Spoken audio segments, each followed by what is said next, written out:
Hello Ashwin. Sorry ma'am, நேற்று night phone hang ஆயிடுச்சு. இப்போதான் ஆன் பண்ணி பார்த்தேன். 30 மிஸ் கால்ஸ் வந்திருக்கு. எதுக்காக கால் பண்ணீங்க? நான் எதுக்காக கால் பண்ணிருப்பேன்னு உங்களுக்கு தெரியாதா?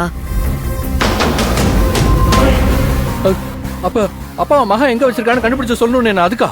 உங்க அப்பா எங்க இருக்காருன்னு நேத்து நைட்டே எனக்கு தெரியுமா? அத சொல்றதுக்கு தான் நான் அத்தனை தடவை கால் பண்ணேன். உங்க லைன் எடுக்கவே இல்ல. ரகுக்கு கால் பண்ண அவனும் கால் எடுக்கல. அப்புறம் உங்க வீட்டுக்கு நேர்லயே வந்துடலான்னு இருந்தேன். ஆனா என் பொண்ணுக்கு ஐ ஃபீவர் ஆயிடுச்சு. அதான் என்னால வர முடியல. சாரி மேடம், தப்பு நடந்து போச்சு. மகா எங்க அப்பா எங்க வச்சிருக்கா? அதே முதியோர் இல்லத்துல தான் வச்சிருக்காங்க.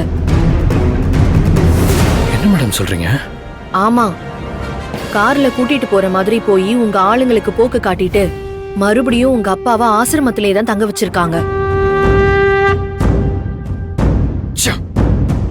முட்டாள்தனம் பண்ணிட்டேன் மேம், முட்டாள்தனம் பண்ணிட்டேன். இப்ப ஃபீல் பண்ணி என்ன பிரயோஜனம்? இந்த விஷயம் உங்களுக்கு நைட்டே தெரிஞ்சிருந்தா உங்க அப்பாவை வேற இடத்துக்கு ஷிஃப்ட் பண்ணி மகாக்கு தண்ணி காட்டியிருக்கலாம்.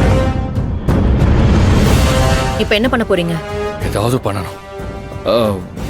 மகாவும் செல்வமும் எத்தனை மணிக்கு ஆசிரமம் போறாங்க தெரியுமா? மகா போகல, செல்வம் மட்டும் தான் போயிருக்கான். அவன் உங்க அப்பாவை கூட்டிக்கிட்டு கோர்ட்டுக்கு வர போறான். ஓகே மேடம், ஓகே, நான் உங்களுக்கு அப்புறமா கால் பண்றேன்.